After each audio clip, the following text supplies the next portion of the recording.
And don't need to switch it on YouTube because that doesn't have any muff categories. And then we'll do this, and we'll do this, and we'll do this. Gotta pull up my little learning. I'm following a Udemy course on Unreal Engine, by the way. By the way. What do we got? Input action mapping. Great. This is going to be a fun one.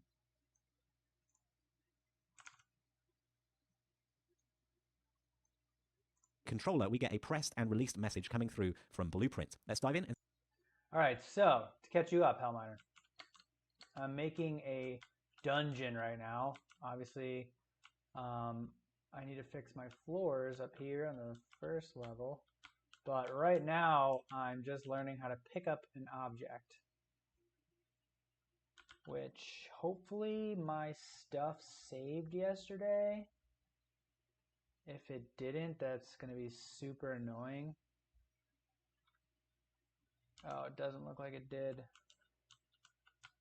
No. No. My grabber should have. Oh, I meant to open those. I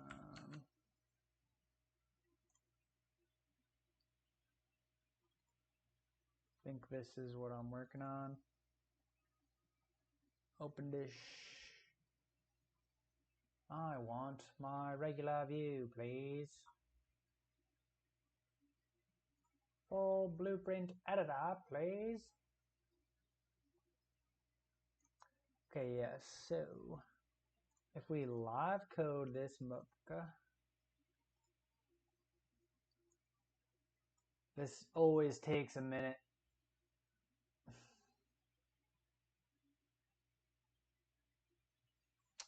And I might as well go find my grabber in the content. Oh, joy.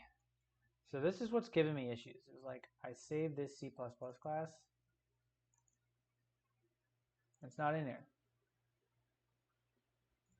So do I need to live code this?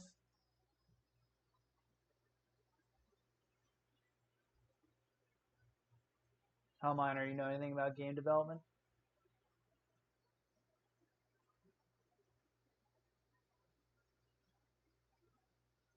Oh no, I've dropped 112 frames. What's the dealio?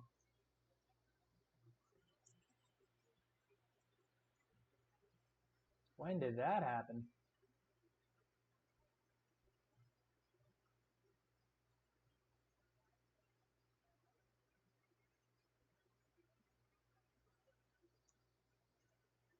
VS Code. I want to open up VS Code. Here's my grabber.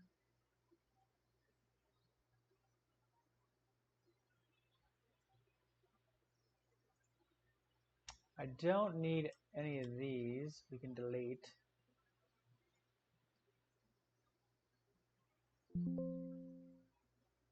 Yeah. Bye-bye. Source crypt raider. So it's going to be content crypt raider should be in here, but it's not.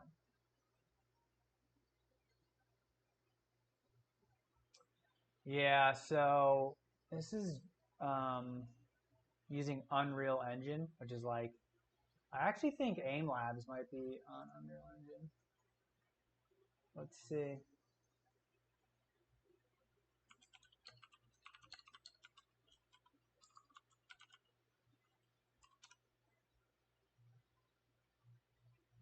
Unity, okay. So apparently Unreal Engine is supposed to be a little bit more difficult, more comprehensive. I guess I shouldn't say difficult. Like they are about the same, but like this is your general editor. So if I press play up here. Fuck, I'm live coding though. It might be slow. Like I've got a person I can run around. And this is very basic. So my floors aren't currently, like the bottom of my floors aren't working. This is a door. I should be able to use this. But like, so this is the visuals, and then this is the actual, like, what's going on under the hood. So I'm making a class called Grabber right now, so I can pick things up.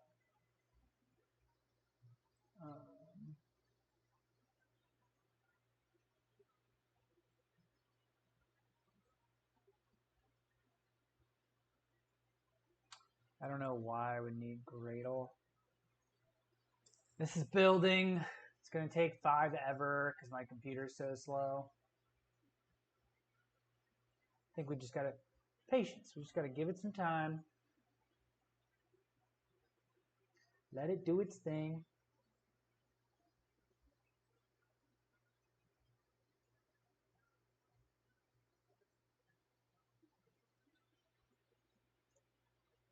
Because there's no way if I build this.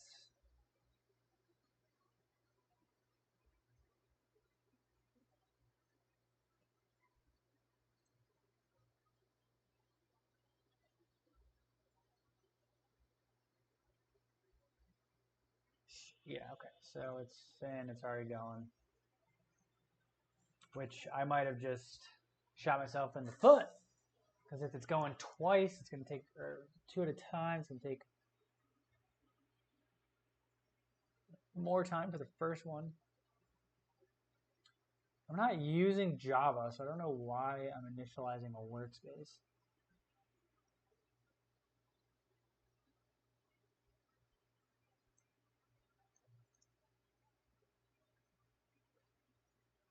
Can I cancel this? I don't know if that worked.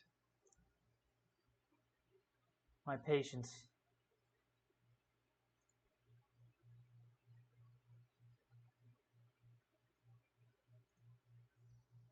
Dun, dun, dun. Cryptrator source. Oh, so there is a different.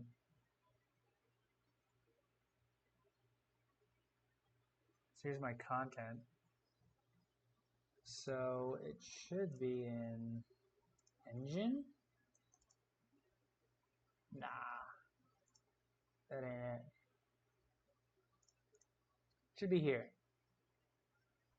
This is where I should see my grabber class, but I don't.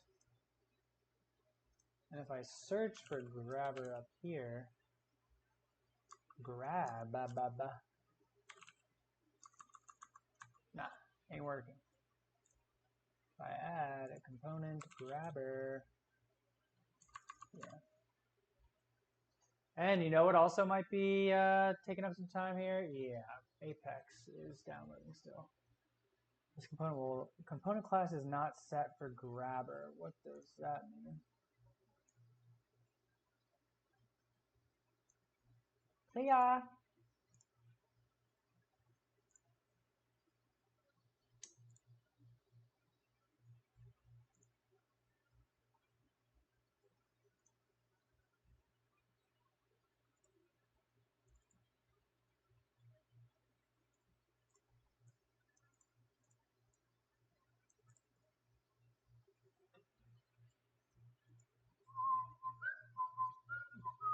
All right, well, I might as well just start this lesson.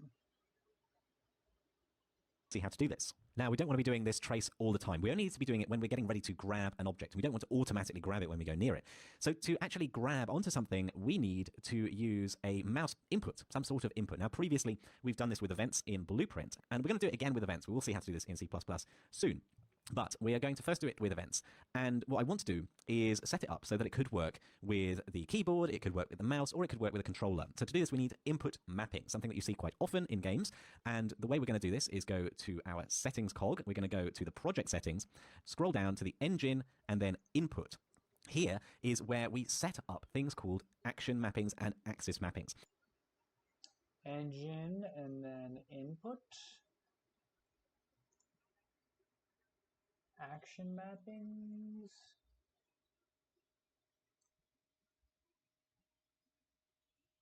I don't see that yet.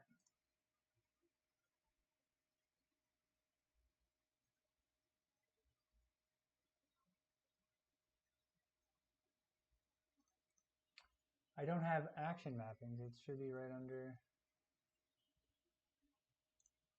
So what these two concepts are essentially the mappings between your controller analog sticks or buttons, or perhaps your mouse and your mouse buttons or your keyboard. The actions are discrete things. These are things that you press. Please use enhanced input actions in input mapping context instead.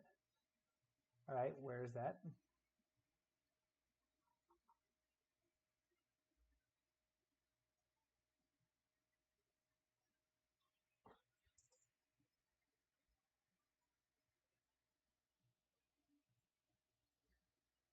Okay. Are now deprecated, but I can still use them.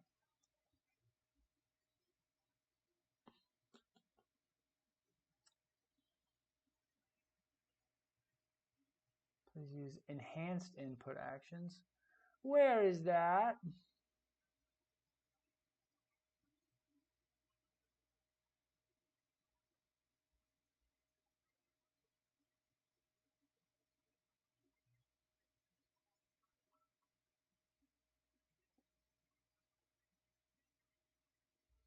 I mean, you might as well just do this. Yay. A button and it just happens as a press, as a release. And the axis mappings are things which are more continuous, such as when you move a mouse slightly or you slightly tilt a controller, there's a degree to which you can tilt it. You can tilt it not at all, you can tilt it all the way, or anywhere in between. Those are axes. We're not going to deal with axes in this section because all we're dealing with is an action where we are trying to activate our grabber component. So the way we're going to do this is to unfold our action mapping. So you can see there's already a couple of action mappings here. There's a jump, there's a primary action. This has been set up for us because we're using shoot. I already have actions mapped. Enhanced input. It's gotta be here.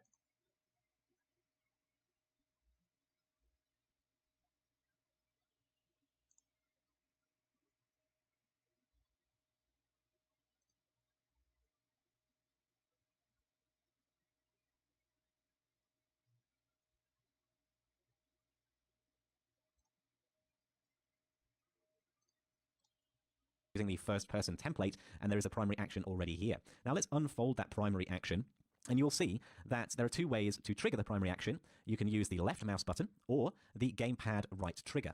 Now, because I want to give you an idea of how we can set up our own action mapping, I'm actually going to hit the delete button next to the primary action, and we're going to create our own. So the first thing to do is click the add button next to action mapping.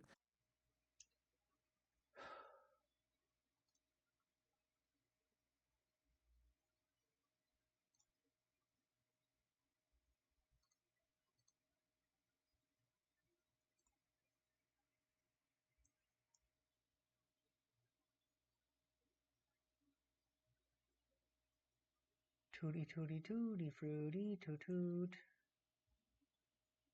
Tutti fruity, tutti fruit, tutti fruit, tutti fruit, tutti fruity toot toot, tutti fruit toot. Enhanced input.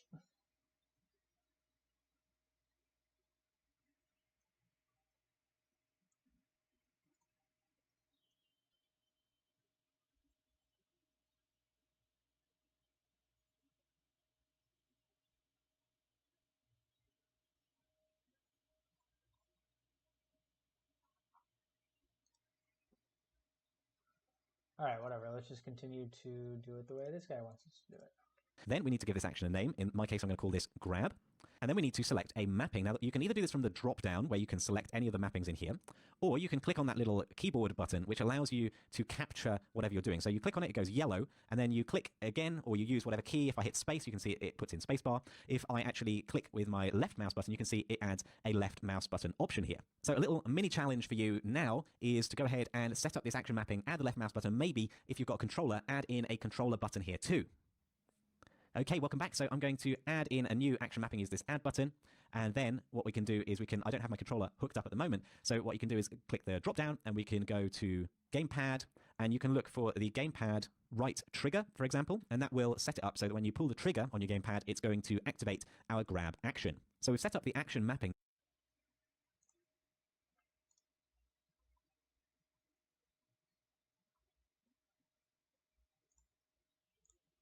Now we need to actually make use of it. So we're going to go over to our content drawer. We're going to look for our BP player and open it up, because the BP player is the one that has the grabber component, and that's what we're eventually going to want to activate and make it grab something. And the way we can do this is by right-clicking in the Blueprint event graph and searching for grab.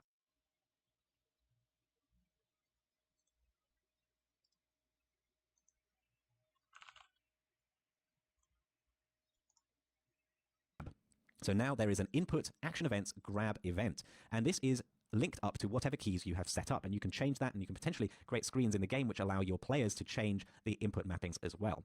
And what you've got here is two events, a pressed event and a released event. So I'd like to challenge you to log on that particular action. So add a blueprint log for when it's pressed, add it for when it's released, and check that your mappings work. So go into the game, use the particular keys that you've mapped to our grab action, and see if your log messages get printed out. Pause the video and have a go. Forget how to do logs. Okay, welcome back. So for pressed, we are going to do a print string, which is not going to say hello, it's going to say grabbed. And then we're going to have a released one as well. Again, a print string, which is going to say released, like so. Now let's go ahead into our dungeon level and hit play. And now if we hit the mouse button, it says grabbed. When I release it, it says released. And you can see that that is working as we would expect. Great stuff. Now we've seen how we can set up action mappings that are remappable and mappable to multiple inputs. I'll see you in the next lecture.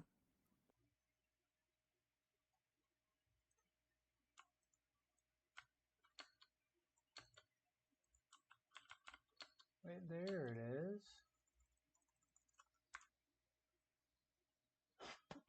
Short graph assumes nothing to follow the course. You know.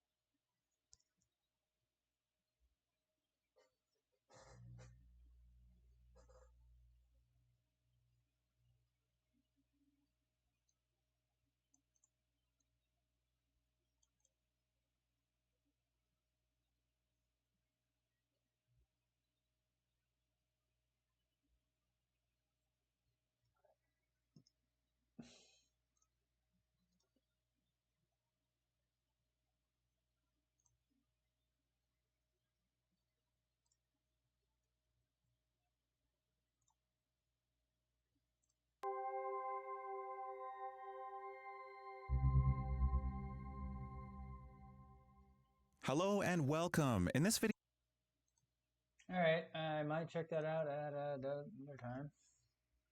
Live coding failed. Okay, that's good. Well, not good, but here we are. We're finally building this. Build. Build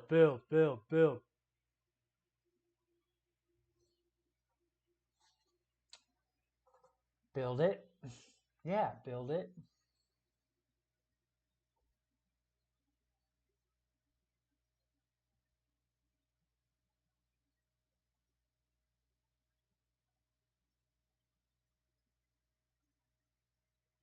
Why are you delaying two processes?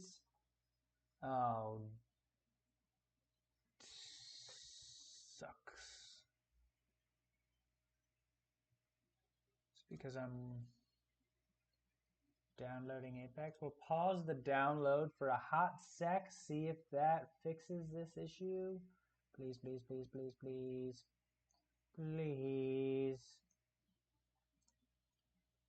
Storage. Oh my gosh, I've got 4 gigabytes. No, so it is a storage issue. Son of a nutcracker.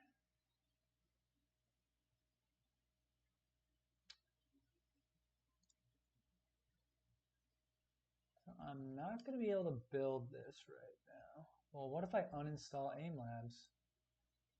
AimLabs.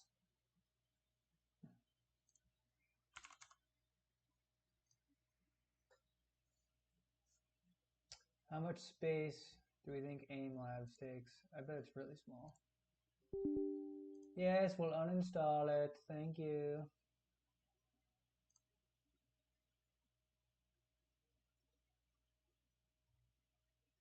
I'm going to uninstall Raspberry Pi Imager 2. Uninstall.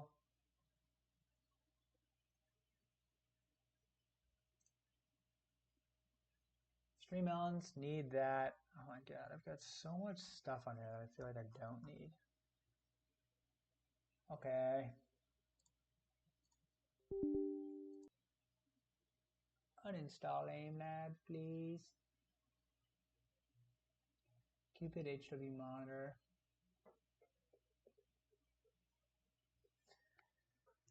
There we go. It's gone. Now I've got 20 gigabytes free. Yeah, I mean, it was not really a lot. 55 gigs still.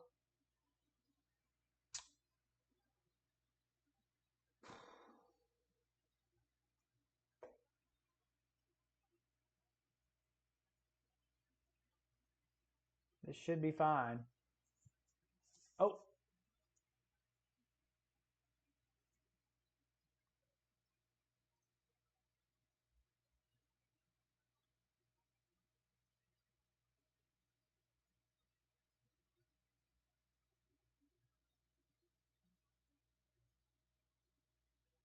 No, I don't want to download AimLabs.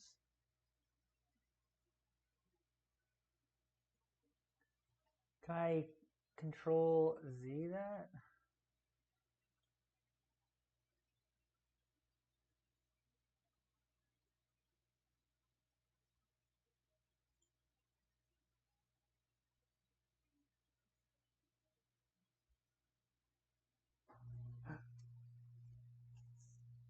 Succeeded. Bang, bang. All right, we're in business now. We can actually freaking do this. So if I do this, wait a second.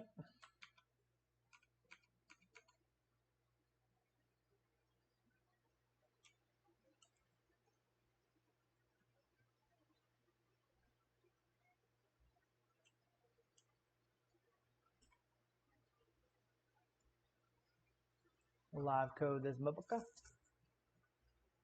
Why did it say include grabber 1? Okay, here we go. Fatal error. Clipreader. I deleted those. Hopefully that doesn't matter.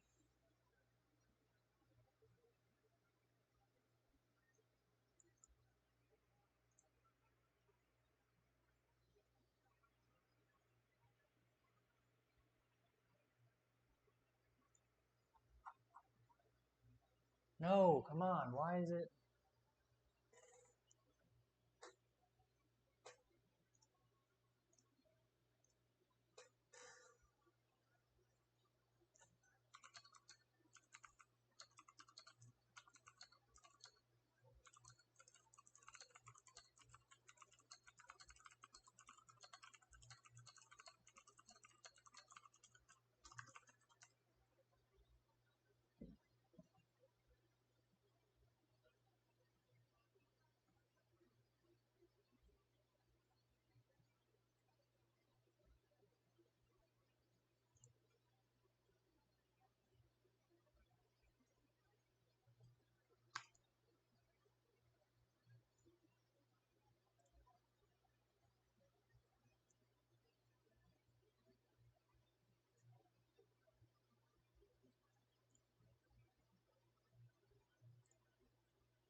Day 10 Apex.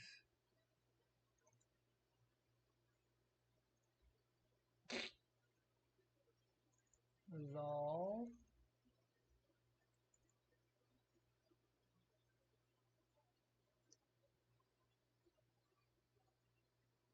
How is that 25 gigabytes?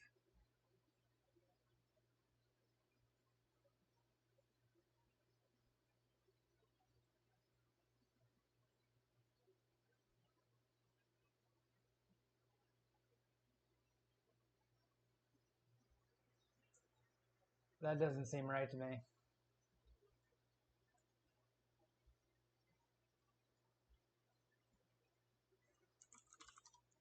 Was there one that wasn't able to upload? Do I need to re-edit that?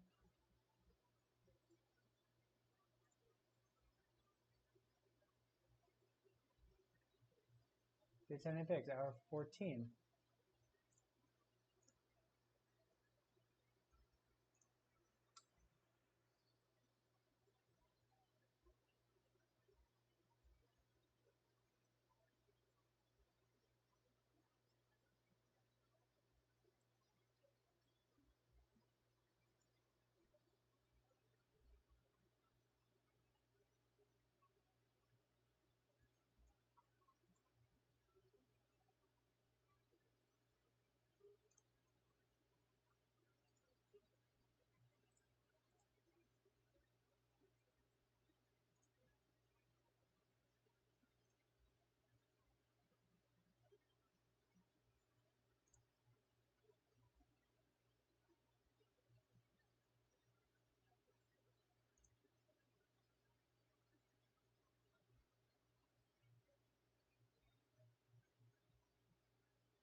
Dun, dun.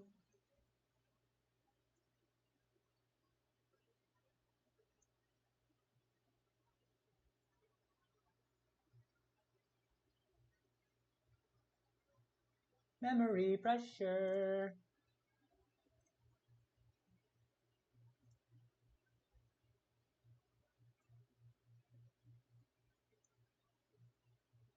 Yo, come on, chat. Chat GPT.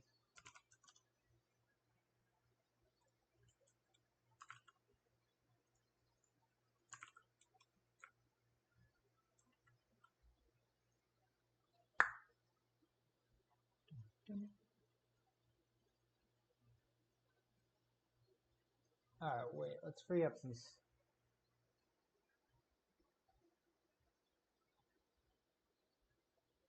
that doing anything for me?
functionality from within Blueprint. Let's dive in and see how it's done. Now, hello and welcome. In this lecture, we're going to be looking at how we can create new nodes in Blueprint from our C++. Oh, shoot. From our C++, so that essentially we can be calling C++ functionality from within Blueprint. Let's dive in and see how it's done. Now, it's all well that I can use Blueprint to call to Blueprint nodes, but I actually want to activate our grabber from this piece of Blueprint here, not print out some strings. So how do I go about doing that? Well, fortunately, we can quite easily expose a function from a C++ class into Blueprint. And the way we do this is as follows. So we're going to go and create a new public function. So I'm going to go to my public section just under the tick component. And here I'm going to create a new function with a void return type called release. So we're going to do grab later on, but we're just going to call the release function for now. How do I make this available in Blueprint? Well, I need to make it a U function. So you've got U properties for variables. U function is kind of the equivalent for making a function basically visible in the land of Blueprint. But we don't stop there. Just like with the U property, we have to make it edit anywhere. Here, with the U function, we have to make it Blueprint callable. And that, as the name suggests, means that this function now becomes a node that Blueprint has access to. So let's go over to the grabber CPP and create an implementation for this. It's going to be void return type. It's going to be a U grabber : release, no parameters, and we'll put a function.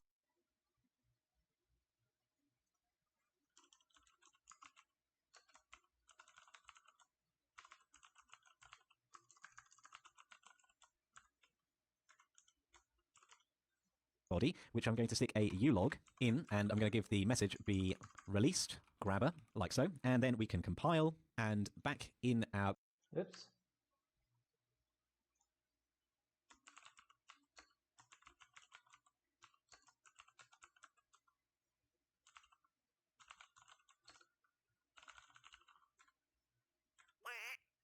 Oh, Barakat. What up? What up with the follow? Would love to also join your stream again next time. Kingclay2341. Yeah, sure. My Discord info is in my bio, I think, on Twitch. Like so, and then we can Do it compile up, and back. Do it up, baby. Here, we're finally compiling. Love that. Love that for me. Damn it! Delaying one process. Let's just take a peek. CPU is at 100%. That's definitely causing some issues. What can we close down here? We don't need Spotify open. We don't need, yes we do. Steam is probably steamy.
Oh, something just happened. Something just happened. Successfully linked patch. You love to see it. You love to see it. Does this mean my grabber is finally... Data type changes may cause packages to fail. Grabber right there, baby. Woo! Okay, so we can go into real char and add a grabber. No.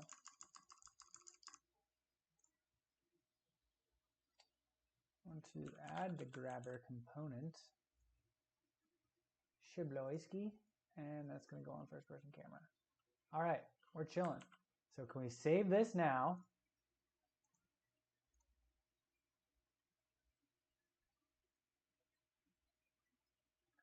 Yeah, we got the debug stick. Yeah, baby, debug stick. Ah, this is so annoying. And it's bright out. It's coming through the walls. Okay. What am I doing otherwise? Back in our BP player, I'm going to delete the print string node. Back in BP character. Delete the string. And I'm going to drag off of released here. And I'm going to search for release as a function in here. Now let's go and have a little bit of a look around. Nothing's showing up at the moment because I need to do this on the grabber. So let's take the grabber component, drag it into the event graph to create a grabber variable, then drag off of this. Wait a tick.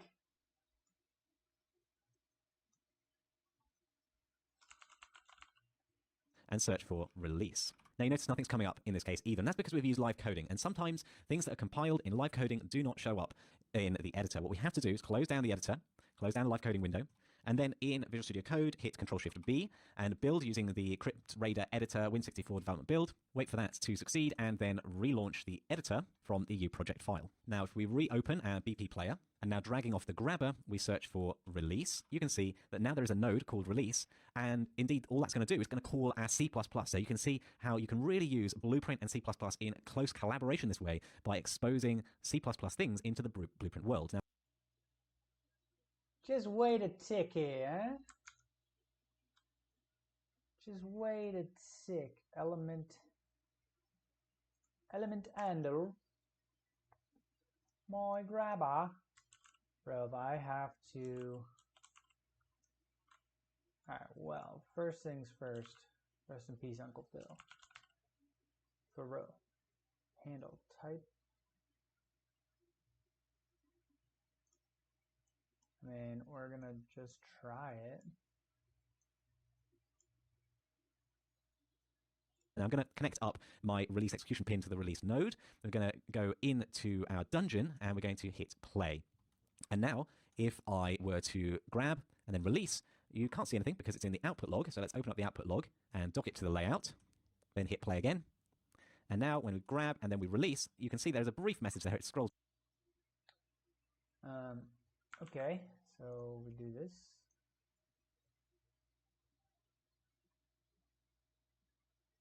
Cancel. Error, error, error.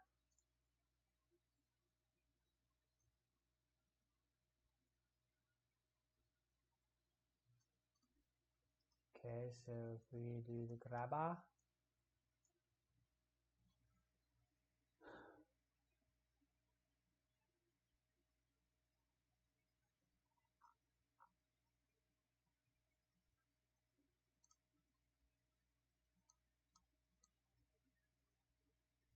No, this ain't what we want.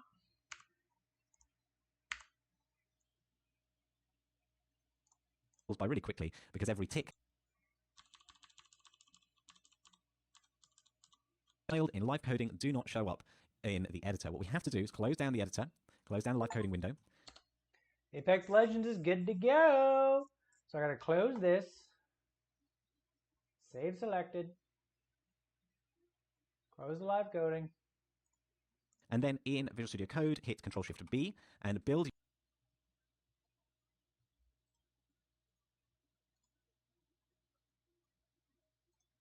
using the Crypt Raider editor Win64 development build. Wait for that to succeed and then relaunch the editor from the EU project file. Now, if we reopen our BP player and now dragging off the grabber, we search for release. You can see that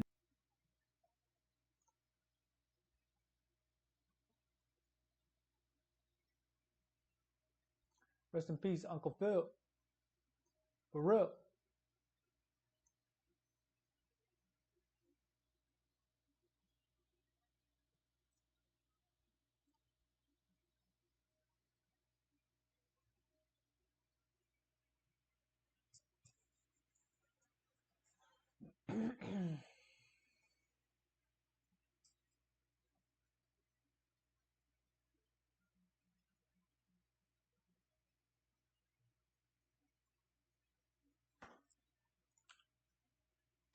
And let's come back in here, here.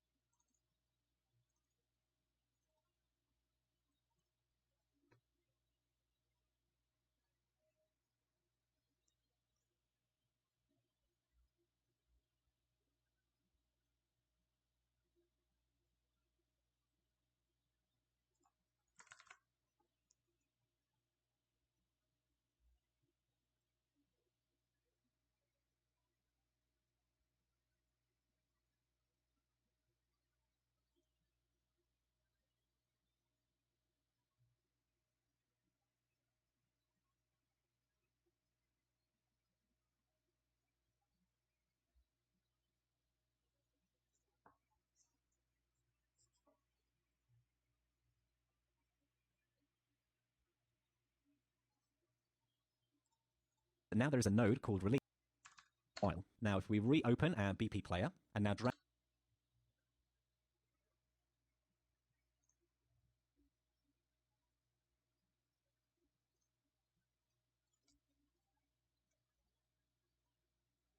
It's not in here.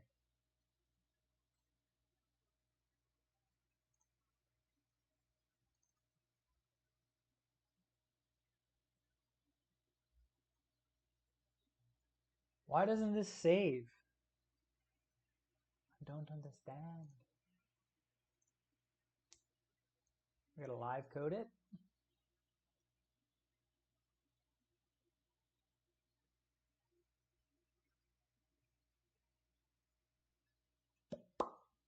Did I save this? Yeah, I did. That built, so that's fine.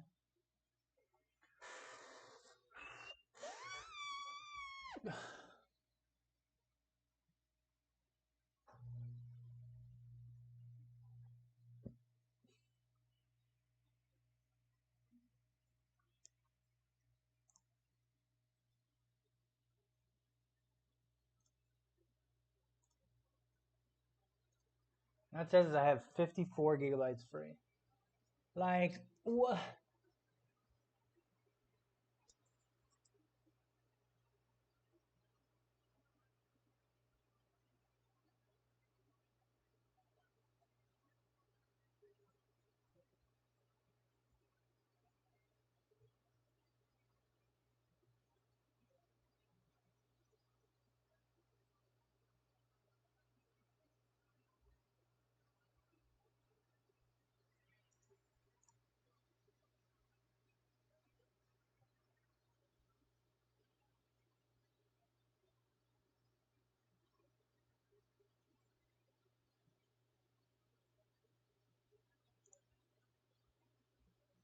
Add me up.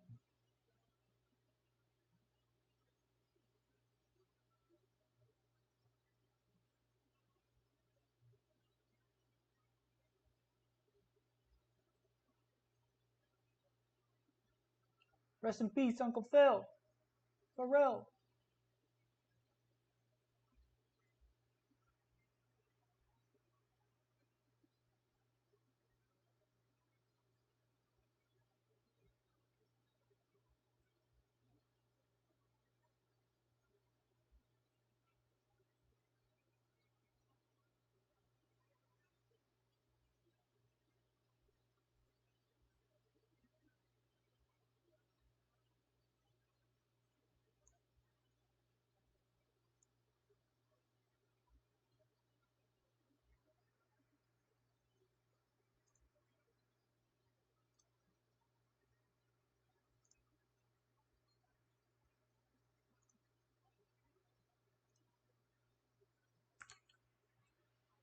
Now it's going to be in my grabber. Okay, so let's add the grabber, please.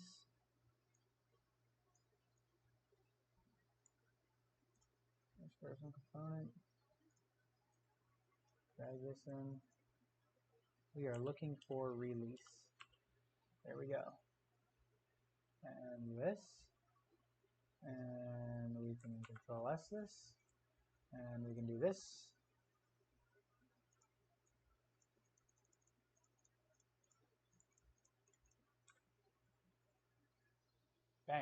What do we need to do? Dragging off the grabber, we search for release. You can see that now there's a node called release, and indeed all that's going to do is going to call our C++. So you can see how you can really use Blueprint and C++ in close collaboration this way by exposing C++ things into the Blueprint world. Now I'm going to connect up my release execution pin to the release node. We're going to go into our dungeon, and we're going to hit play. And now, if I were to grab and then release, you can't see anything because it's in the output log. So let's open up the output log and dock it to the layout. Then hit play again. And now when we grab and then we release, you can see there's a brief message there. It scrolls by really quickly because every tick we are doing this hit gargoyle status statue thing. But there, if you stop and look back through the log, you can see it said released grabber. So our C++ code is being executed. Okay, so now I'd like you to move our sweep code into a grab function. So you're going to create a grab function and call it from Blueprint. You're going to do it the same way as I just did the release function. But when you create the body of the grab function, instead of just printing anything, let's move that sweeping code and the if statement and all the prep variables from tick, so that it's not doing it every single time we tick, to just when we call that grab function, when we press our mouse button down or press a trigger on our controller. So then recompile and check the logs to make sure that indeed that's only happening when you press the button. Pause the video and have a go. Okay, welcome back. So let's go into our C++ and up to our header file. I'm going to close down the compile window here. And above release, I'm going to create a new U function, blueprint callable,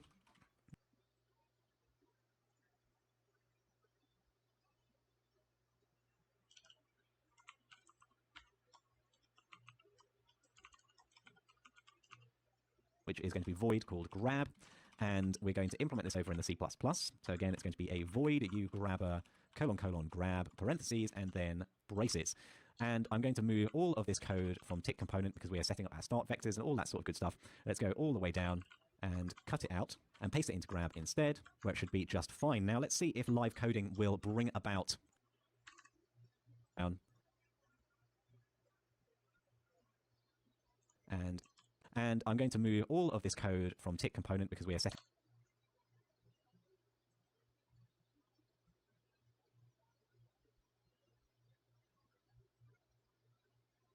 up our start vectors and all that sort of good stuff.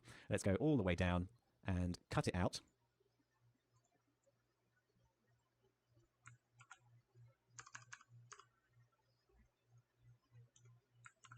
And paste it into grab instead, where it should be just fine. Now let's see if live coding will... Another live coding. Oh my gosh. I got to figure out a better way to do this. I don't think there is, outside of getting better hardware. Which...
Burp.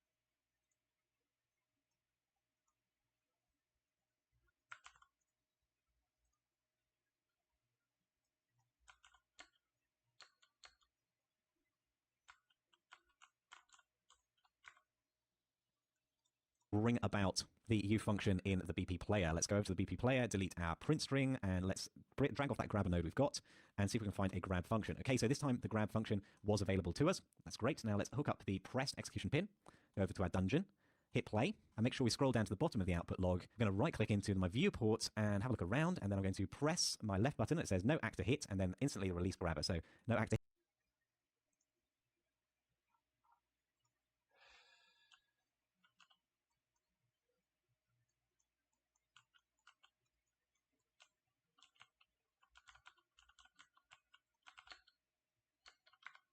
hit, and then I release the key, no release grabber. Now if I go up to my gargoyle, have a look at it, I press on it, and it says actor hit, gargoyle statue, and then I can release the grabber. So now we've got the right sort of architecture in place in order to grab this gargoyle. Next we need to deal with the physics part of this setup. See you in the next lecture. All right. I think this is where I'll pause for today. Definitely got some troubleshooting to do. But we got Apex downloaded, so let's do that.